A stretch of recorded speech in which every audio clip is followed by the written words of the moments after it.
ഞാനും ടീം വൃക്ഷ ആയുർവേദയും ഇന്നുള്ളത് കൊട്ടാരക്കരയിലെ നീരോട്ട് വീട്ടിലെ റിട്ടയർഡ് പ്രൊഫസർ മല്ലികയുടെ ഭവനത്തിലാണുള്ളത്. പ്രൊഫസർ മല്ലികയുടെ വീട്ടിലെ 5 മരങ്ങൾക്ക് ഒരുമിച്ച് വൃക്ഷ ആയുർവേദം ചെയ്യുന്ന ഒരു വലിയ പരിപാടിക്കാണ് ഞങ്ങളിവിടെ എത്തിച്ചേർന്നിട്ടുള്ളത്. പ്ലാവുണ്ട്, പുളിയുണ്ട്, നെല്ലിയുണ്ട്, ഇവയ്ക്കെല്ലാം ഇന്ന് വൃക്ഷ ആയുർവേദം ചെയ്യുകയാണ്. എല്ലാ കൂട്ടുകളും ഇവിടെ എത്തിയിട്ടുണ്ട്. ഞങ്ങളുടെ പരിപാടി നടത്തുകയാണ്. ഗോവായിൽ നിന്ന് വന്ന ശേഷമുള്ള ആദ്യത്തെ വൃക്ഷ ആയുർവേദ പരിപാടിയാണ് ഇന്നിവിടെ നടക്കുന്നത്. 210ാമത്തെ മരത്തിനുള്ള ചികിത്സയാണ് ഇന്ന് ഈ നീരോട്ട് വീട്ടിൽ നടക്കുന്നത്. നമസ്കാരം. കൊല്ലം ജില്ലയിലെ ആയൂർ എന്ന സ്ഥലത്താണ് എൻ്റെ വീട്. ഞങ്ങളുടെ ഇവിടെ ഒരു ഗ്രാമാന്തരീക്ഷമാണ്. ഒരുപാട് വൃക്ഷങ്ങളുടെയൊക്കെ നടുക്കാണ് ഞങ്ങളുടെ വീട്. അപ്പോൾ ഒരുപാട് പഴക്കമേറിയ മരങ്ങളാണ് ഞങ്ങളുടെ ചുറ്റുമുള്ളത്. അതിലൊന്നാണ് ഞങ്ങൾക്ക് ഏറെ പ്രിയപ്പെട്ട ഞങ്ങളുടെ പുളിമരം. കുറേ നാൾ മുമ്പ് ഞങ്ങൾ ശ്രദ്ധിച്ചു, പുളിമരത്തിന് എന്തോ ഒരു സൈഡിൽ എന്തോ ഒരു ചീയല് പോലെ തോന്നി. അപ്പോൾ അതിന് ഞങ്ങൾ തനത്താന ചികിത്സയൊക്കെ ചെയ്യാൻ ശ്രമിച്ചു. ഈ മരത്തിനോട് ഞങ്ങൾക്ക് വളരെ അടുപ്പാണ്. കാരണം ഞങ്ങളുടെ മുത്തശ്ശിയുടെ വരുന്ന സമയത്ത് തൊട്ടേ ഈ മരം ഇവിടെ ഉണ്ട്. എത്രയാണ് അതിൻ്റെ ആയുസ് എന്നുള്ളത് ഞങ്ങൾക്ക് അറിയില്ല. നന്നായി കായ്ക്കുമല്ല, 100 വർഷത്തിലേറെയാണെന്നാണ് ആൾക്കാർ പറയുന്നത്. നിറയെ കായ്ക്കുകയും ചെയ്യും. അതിൻ്റെ പുളി ഈ പ്രദേശത്തുള്ള എല്ലാവരും ഉപയോഗിക്കുകയും ചെയ്യുന്നതാണ്.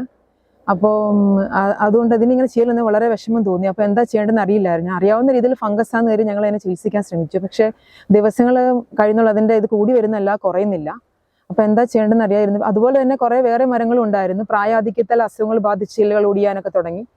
അപ്പോൾ അങ്ങനെ ഇരിക്കുമ്പോഴാണ് ഞങ്ങൾ അന്വേഷിച്ചപ്പോൾ വീഡിയോസ് പലരോടും ചോദിച്ചു. ആർക്കും അതിനെക്കുറിച്ച് ആധികാരികമായിട്ടൊന്നും പറയാൻ അറിയില്ലായിരുന്നു.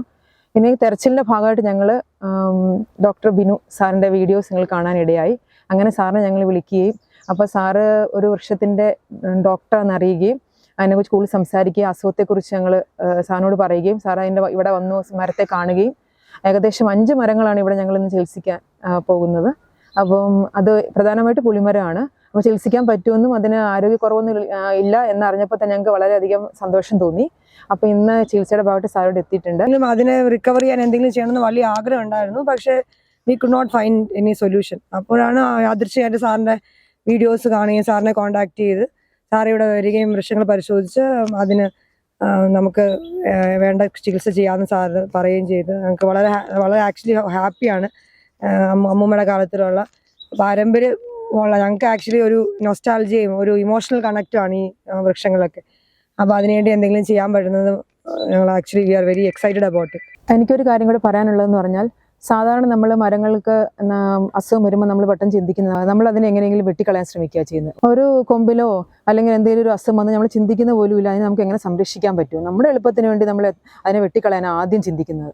ഇനി എത്രയോ വർഷം എടുത്തിട്ടാണ് ഒരു മരം ഇങ്ങനെ വളർന്നു വരുന്നത്. പ്രത്യേകിച്ച് ഞങ്ങളുടെ ഇവിടെയുള്ള മരങ്ങൾ എന്ന് പറഞ്ഞാൽ വർഷങ്ങൾ എടുത്തിട്ടാണ്. നമ്മളൊരു മരം വെച്ച് പിടിപ്പിച്ച് അതിനെ പരിപാലിക്കുമ്പോൾ അതിൻ്റെ ബുദ്ധിമുട്ട് അറിയത്തുള്ളൂ. നമ്മളതിന് പുളിമരം ആണെങ്കിൽ തന്നെയും എന്തുമാത്രം കായ്കളാണ് ഒരു വർഷം തരുന്നത്.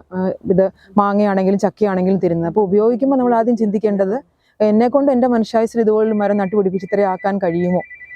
അപ്പോൾ നമ്മൾക്കൊരു അസുഖം നമ്മൾ പെട്ടെന്ന് ഓടി ഡോക്ടറെ അടുത്ത് പോകും മനുഷ്യർ. അതുപോലെ തന്നെയാണ് മരങ്ങളും എന്ന് പറയുന്നത്. അതിനെക്കാട്ടി പ്രാധാന്യമാണ് മരങ്ങൾക്കുള്ളത്. മരങ്ങളിൽ നമുക്കറിയാമല്ലോ, ഞാനൊരു സയൻസ് ടീച്ചർ ആയതുകൊണ്ട് ഞാൻ പറയുകയാണ്, ഒരുപാട് ഗുണങ്ങളാണ് ഒരു മരം നമുക്ക് തരുന്നത്. ഇപ്പം തന്നെ ഞങ്ങളുടെ മുറ്റത്ത് ഈ നെല്ല് നിൽക്കുന്നതുകൊണ്ട് ഞങ്ങൾ ചൂടറിയാറേ ഇല്ല. മുറ്റത്ത് നിന്ന് ഒരു മരം ഞങ്ങൾ മുറിച്ച് കഴിഞ്ഞാൽ ഭയങ്കര ചൂടാണ്, ഞങ്ങൾക്ക് മുറ്റത്തിരിക്കാനേ പറ്റുന്നില്ല. അത് അതിൻ്റെ ഒരു സേവനം മാത്രമാണ്. ഇങ്ങനെ എത്രയോ സേവനങ്ങളാണ് മരങ്ങൾ ഞങ്ങൾക്ക് തരുന്നത്. അപ്പം അതുകൊണ്ട് എൻ്റെ ഒരു അപേക്ഷ നിങ്ങൾ ജനങ്ങളുള്ളതെന്ന് വെച്ച് കഴിഞ്ഞാൽ, നിങ്ങൾക്കൊരു മരത്തിന് അതും എന്തെങ്കിലും കേടുപാടുണ്ടെങ്കിൽ നിങ്ങൾ ശ്രമിക്കുക നിങ്ങളുടെ കഴിവിന് അതിനെ എന്ത് നമുക്ക് സംരക്ഷിക്കാൻ. അതിന് നമ്മൾ കുറച്ച് പൈസ ചിലവായെങ്കിലും മെനക്കുണ്ടെങ്കിലും അത് നമ്മൾ മാറ്റി വെച്ചിട്ട് അത് ചിന്തിക്കാതെ എന്താണ് എൻ്റെ അടുത്ത തലമുറയ്ക്ക് എനിക്ക് ചെയ്യാൻ പറ്റുന്നത്, മരത്തെ സംരക്ഷിക്കാൻ എന്താണ് സംരക്ഷിക്കുന്നത്, പ്രകൃതിയെ തന്നെ സംരക്ഷിക്കാൻ തുല്യമാണ്.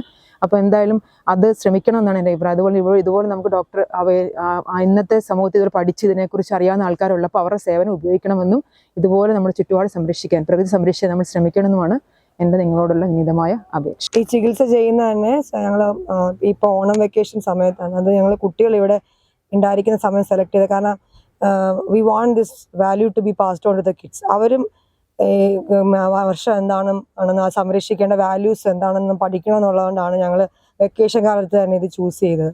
പിന്നെ ഞങ്ങളെപ്പോലുള്ളവർക്ക് ഇങ്ങനെ വൃക്ഷ സംരക്ഷണ ആഗ്രഹമുള്ളവർക്ക് സാറിനെ പോലുള്ള ആളുടെ പ്രസൻസ് വളരെ സഹായകരമാണ്. സാർ ഉള്ളത് കൊണ്ടാണല്ലോ ഞങ്ങൾക്ക് ഇങ്ങനെ ഒന്ന് ചെയ്യാൻ പറ്റുന്നത്. അതുകൊണ്ട് സാറിനോട് ഞങ്ങൾ എറ്റേണലി ഗ്രേറ്റ്ഫുൾ ആയിരിക്കും. ഞങ്ങളുടെ പാരമ്പര്യമുള്ള ഈ ഇമോഷണൽ കണക്റ്റുള്ള ഈ വൃക്ഷങ്ങളെ സംരക്ഷിക്കാൻ സാർ സഹായിച്ചതിൽ.